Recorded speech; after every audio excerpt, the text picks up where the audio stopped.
guys turn around, please? We've got a lot to get through today. Okay, so carrying on from our lesson last week, we were looking at the key divisions in the early stages of the civil rights movement and the general impact across the board. Sam, come on. Sit up straight. Right, stop slouching.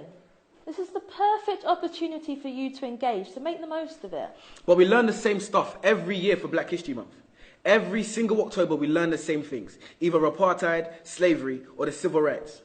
How many of you guys have actually learned something new these last years?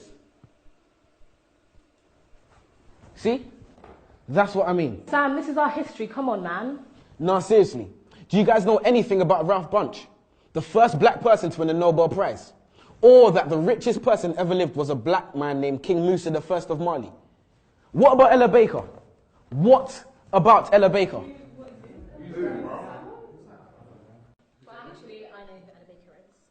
One of the most influential women of the civil rights movement. This is why I can't take Black History Month seriously, man.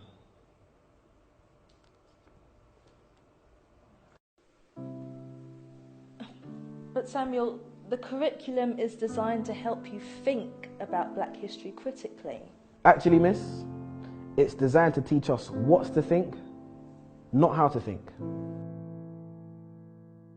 For example, when that light switched, you taught us it was Thomas Edison who made that happen, when ironically it was actually a darker man who made that light flick, Lewis Latimer to be precise.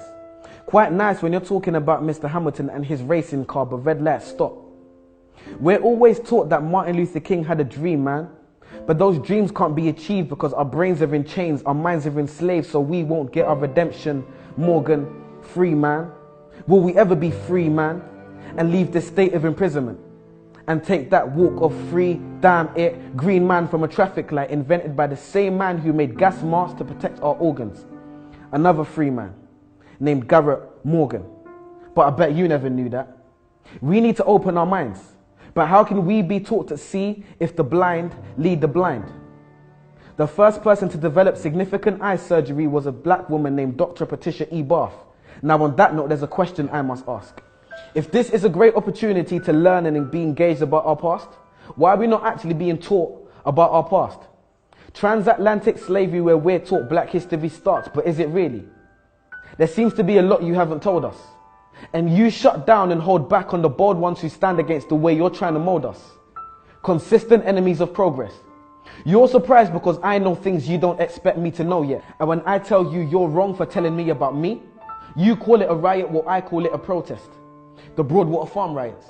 The media exacerbate and make it seem like it's a bunch of delinquent youths on the streets, when really the first cause and trigger was death at the hands of the police. We cease to know information and the truth. And that's simply because you withhold information from the youth. Maybe one day we'll be satisfied with how our knowledge of history equates. Well, I'm sure like me, you're waiting for the teacher to fill in that space. So do so then. No answer. Well, maybe I can help and just throw out there some names. Mary Seacole, a Crimean war nurse. Mary Prince, a black female author. To be precise, she was the first. Bernie Grant, influential local activist and respected NP. Trevor McDonald, one of the first black ITN journalists to hit the TV screen. Jamal Edwards and SBTV. And when Fuse ODG brought the Azonto dance to the UK, and my foot swayed to the left and to the right like the wipers of a car's windscreen, and DJ Abrante brought Afro beats to the streets. See, it's funny when we think of our childhood memories. A man who was actually funny, Lenny Henry. Many others, and the list continues. Marcus Garvey, Haile Selassie, Bob Marley, Ignatius Sancho, Tupac, Fela Kuti, Muhammad Ali, Maya Angelou, R.I.P., Kwame Nkrumah, the first Ghanaian president who retained independence from England, the Windrush ship which brought Caribbeans to Britain. So much to learn in just 1 month. A tip of the iceberg, a tiny grace. And what was the first black Roman emperor's name? Years passed and we're still caught up in the same civil rights age, which isn't bad if you learn something new, but we don't. And we're not being taught enough about our culture, so there's no one else to blame but you. And if not you, then who? Questions, questions, questions. If you're not teaching us these things, then I'm inclined to believe it's because you don't know. No, You're the teacher. Your job is to teach, so you must know. And if you do, that must mean you don't want us to know, but that's low. If the information is accessible for our knowledge of our culture to grow, then why on earth wouldn't you want to let us know? Why are you focused so heavily on the influential but very few men and women who made things happen for us? Why are my people being highlighted for a predominantly negative past? Why do I know the things that you don't and I'm not the teacher, you are? Why are you focused on our negative past but not on our bright future? Why are you not abreast with the great young things that people are doing in this world?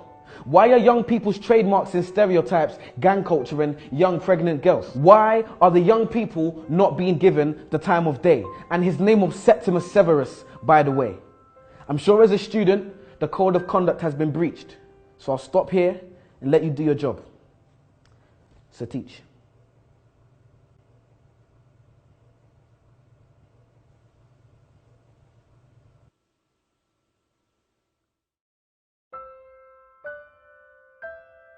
Okay, yo peoples, how's it going? It's your boy Samuel King. This is my poem, What I Wasn't Taught in School. And you're watching Word on the Curb. Blow.